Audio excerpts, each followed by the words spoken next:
سورہ نجم کا دوسرا رکن اور 27ویں پارے کا چھٹا رکن.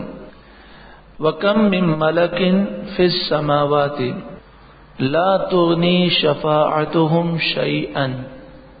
دیکھیں یہ بات ہمیشہ کے لیے یاد رکھنی چاہیے کہ اہل سنت و جماعت کا جو عقیدہ ہے کہ فرشتوں کو یہ طاقتیں ہیں، انبیاء کو یہ طاقتیں ہیں، اولیاء کو یہ مقام و مرتبہ ہے، تو اس عقیدے میں اس بات کو ہم بار بار بیان کرتے ہیں کہ فرشتے، انبیاء اور اولیاء خدا الہ معبود نہیں ہے. کیا عقیدہ ہے؟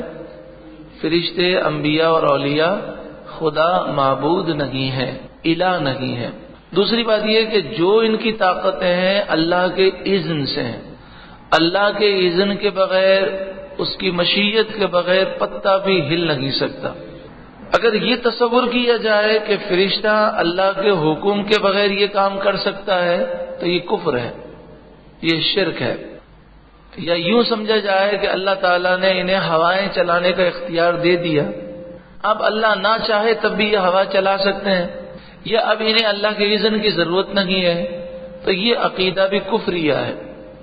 بس اس عقیدے کو بچہ بچہ جانتا ہے کہ اللہ کی مشیت کے بغیر پتا بھی ہل نہیں سکتا.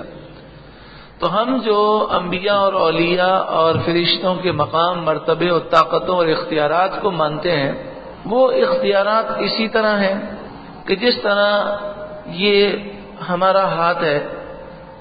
ہم سے کوئی پوچھے کہ کیا آپ اپنے ہاتھ کو اوپر اٹھا سکتے ہیں تو ہم کہیں گے جی ہاں اٹھا سکتے ہیں.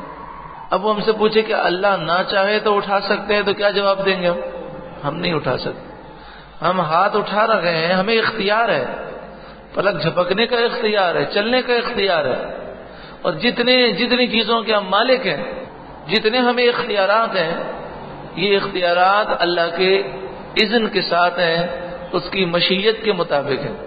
تو جس طرح ہمیں ہاتھ اٹھانے کا اختیار ہے، اللہ کے نیک بندے کو کائنات میں تصرف کا اختیار ہے. لیکن جس طرح ہمارا ہاتھ اٹھتا ہے تو اذن الہی چاہیے، تو اللہ کے نیک بندے کائنات میں جو تصرف اور اختیار رکھتے ہیں وہ اللہ کے اذن سے رکھتے ہیں.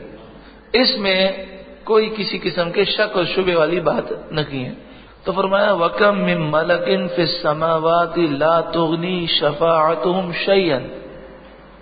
کتنے ہی فرشتے آسمانوں میں ہیں کہ ان کی سفارش کچھ کام نہیں آتی، مگر کب کام آتی ہے؟ إِلَّا مِن بَعْدِ أَن يَأْذَنَ اللَّهُ لِمَن يَشَاءُ وَيَرْضَىٰ. مگر اس کے بعد کہ اللہ اذن دے جسے وہ چاہے اور جس سے وہ راضی ہو. تو انبیاء اور اولیاء اور فرشتے شفاعت کریں گے مگر اللہ کے اذن سے، اور اللہ کے اذن کے بغیر کوئی شفاعت نہیں کر سکتا. پھر یہاں پر یہ بھی بات یاد رکھیں کہ اللہ کے نیک بندوں پر وہ کرم ہوتا ہے کہ طاقتیں تو انہیں اللہ بے حساب عطا فرماتا ہے، مگر وہ طاقت کا اظہار اللہ کی مرضی کے مطابق فرماتے ہیں. کس کے مطابق فرماتے ہیں؟ اللہ کی مرضی کے مطابق. یعنی اپنی ذات کے لیے وہ طاقت کا اظہار نہیں کریں گے، جب دین کے لیے ضرورت محسوس ہوگی تب وہ کریں گے، اور اس میں بھی جب اللہ کا اذن ہوگا. جس طرح ایک شخص وہ دعا کرتا ہے کہ اے اللہ اس ظالم سے مجھے نجات عطا فرما. اللہ تعالیٰ فرماتا ہے مجھ سے جو دعا مانگے گا میں قبول فرماؤں گا. لیکن وہ دیکھتا ہے کہ میں اتنی دعائیں کر رہا ہوں، رو رہا ہوں، گڑ گڑا رہا ہوں، لیکن کئی سال ہو گئے یہ ظالم مسلط ہے. تو اللہ رب العالمین کی جب مشیت ہوگی اس ظالم کو اللہ ہلاک فرما دے گا. اب اللہ کے نیک بندوں کو اللہ نے اختیارات دیے، مثلا وہ اسم اعظم پڑھیں تو ظالم کو جلا دیں، اسے ہلاک کر دیں. لیکن وہ جانتے ہیں کہ اللہ کی مرضی کیا ہے، مشیت کیا ہے، تو وہ اسم اعظم کا استعمال کب کریں گے؟ جب اللہ کی طرف سے اذن ہوگا. جیسے ایک مشہور واقعہ آپ کی خدمت میں پیش کیا جاتا ہے کہ ایک بزرگ کے پاس ایک شخص جاتا تھا اور کہتا تھا مجھے اسم اعظم سکھا دیں. تو آپ نے فرمایا کہ تو قابل نہیں ہے اس کے. بہت ضد کی تو فرمایا ابھی تو چلا جا شہر کے دروازے پر اور جو منظر دیکھ مجھے بتا، کچھ حرکت مت کرنا.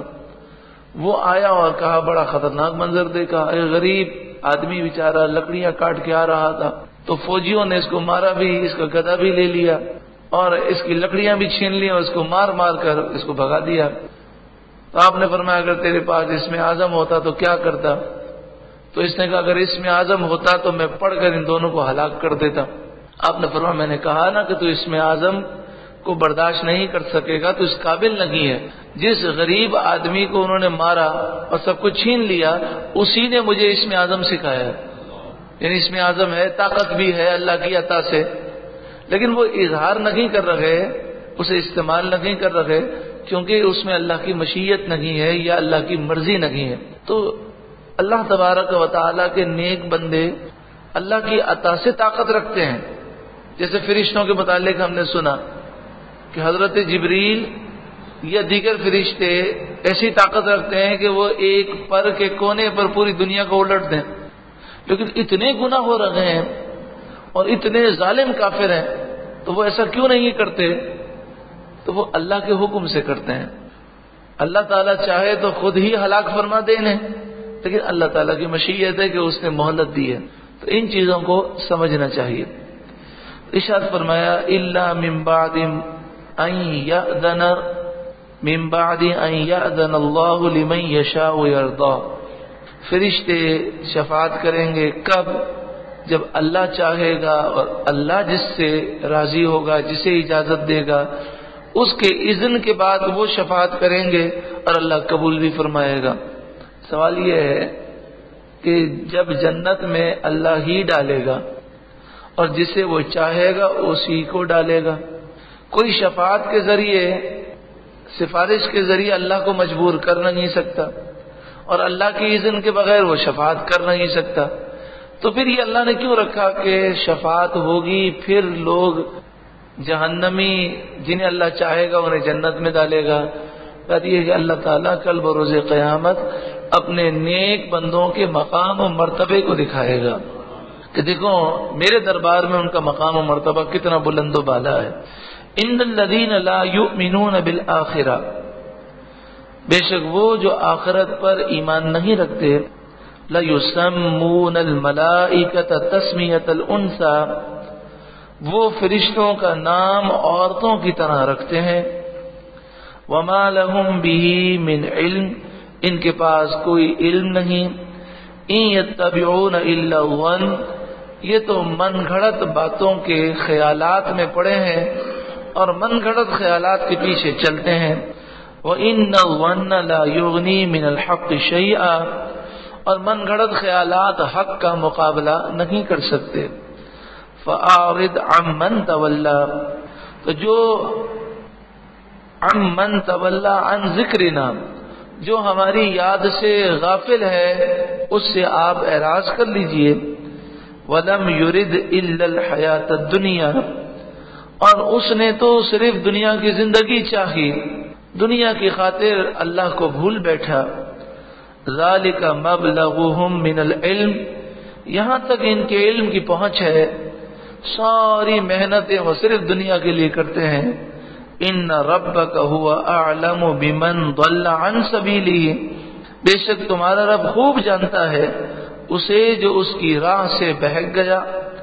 وَهُوَ أَعْلَمُ بِمَنِ اهْتَدَىٰ، اور جو ہدایت یافتہ ہے اللہ اسے بھی جانتا ہے۔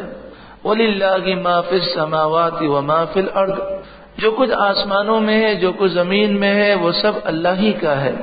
لِيَجْزِيَ الَّذِينَ أَسَاءُوا بِمَا عَمِلُوا، تاکہ برائی کرنے والوں کو اللہ برائی کا بدلہ عطا فرمائے۔ وَيَجْزِيَ الَّذِينَ أَحْسَنُوا بِالْحُسْنَىٰ، اور نیکی کرنے والوں کو اللہ دنیا اور آخرت میں اچھا صلہ عطا فرمائے۔ نیکی کرنے والے وہ لوگ ہیں الذین یجتنبون کبائر الاسم والفواحش، یہ وہ لوگ ہیں جو کبیرہ گناہوں سے بچتے ہیں اور بے حیائی کے کاموں سے بچتے ہیں۔ الا اللمم، ہاں لمم میں مبتلا ہوتے ہیں۔ لمم کسے کہتے ہیں؟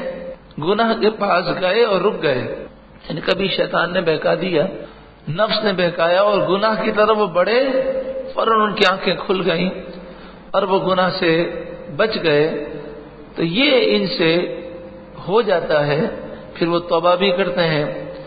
ان ربک واسع المغفرہ، بے شک تمہارے رب کی مغفرت وسیع ہے۔ هو اعلم بکم، وہ تمہیں خوب جانتا ہے۔ اذ انشأکم من الارض، تمہیں زمین سے مٹی سے اس نے پیدا کیا۔ وَإِذْ أَنْتُمْ أَجِنَّةٌ فِي بُطُونِ أُمَّهَاتِكُمْ، اور جب تم اپنی ماؤں کے پیٹ میں تھے اس وقت بھی اللہ تمہیں جانتا ہے۔ تمہاری مٹی سے پیدائش ہوئی، پھر تم جب پانی کے قطرے کی شکل میں تھے، پھر تم ایک بچے کی صورت میں دنیا میں آئے۔ اللہ تبارک و تعالی تمہیں اچھی طرح جانتا ہے، تو اپنے منہ سے تم اپنی تعریف نہ کرو۔